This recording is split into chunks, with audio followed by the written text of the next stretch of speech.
আসসালামু আলাইকুম, welcome to amazing IT school. প্রিয় দর্শক, আজ আমি আপনাদের দেখাবো আপনারা কিভাবে লিংক3 ওয়াইফাই এর বিল বিকাশের মাধ্যমে পে করবেন। এর জন্য আমরা প্রথমে একটি ব্রাউজার ওপেন করে নিব। আমি ক্রোম ব্রাউজার ওপেন করে নিচ্ছি। এরপর সার্চ বারে গিয়ে টাইপ করব লিংক3 লিখে। লিংক3 লিখে সার্চ করলে আমাদের কাছে এইভাবে লিংক3 ওয়েবসাইটটি চলে আসবে। এখন এই যে ডান দিকে যে 3 স্টেট লাইন আছে এটার উপরে একটু ট্যাপ করব। এখানে আমরা পে বিল নামে যে অপশনটি আছে এটার উপরে ট্যাপ করব।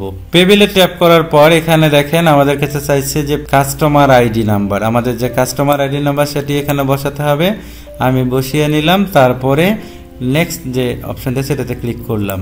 নেক্সটে ক্লিক করার পর এখন এখানে দেখেন আমি যে নামে ওয়াইফাইটি সাবস্ক্রাইব করেছিলাম সেটি দেখাচ্ছে, সেই নামটি দেখাচ্ছে। এবং একটু স্ক্রল করে দেখেন নিচের দিকে আসলে আমরা দেখতে পাচ্ছি পে রিমেইনিং বিল নামে একটা অপশন আছে। এইটার বাম পাশে যে ছোট্ট ফাঁকা ঘরটি দেখাচ্ছে এখানে একটু টাচ করব আঙ্গুল দিয়ে, তাহলে এটি টিকমার্ক হয়ে যাবে এবং স্ক্রল করলে আমরা দেখতে পারবো যে এখানে টোটাল অ্যামাউন্টটি আমাদের শো করছে। এখন নেক্সটে ক্লিক করব। আমাদেরকে বলা হচ্ছে যে আমরা কোন মাধ্যমে এই বিলটা পে করতে চাই। আমি যেহেতু বিকাশের মাধ্যমে এটি পে করব তাই বিকাশটাকে আমি টাচ করব, অর্থাৎ এখানে টাচ করলে এটি সিলেক্ট হয়ে যাবে। এখন এখানে আমার বিকাশের নাম্বারটি চেয়েছে, এখানে আমি বিকাশের নাম্বারটি আমার বসিয়ে দিব।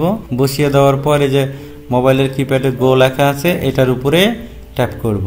এটার উপরে ট্যাপ করলে আমাকে এখন ভেরিফিকেশন কোড চাওয়া হচ্ছে। আমার ফোনে একটি ভেরিফিকেশন কোড চলে আসবে, চলে এসেছে। এই ভেরিফিকেশন কোডটি এখানে বসিয়ে দিতে হবে।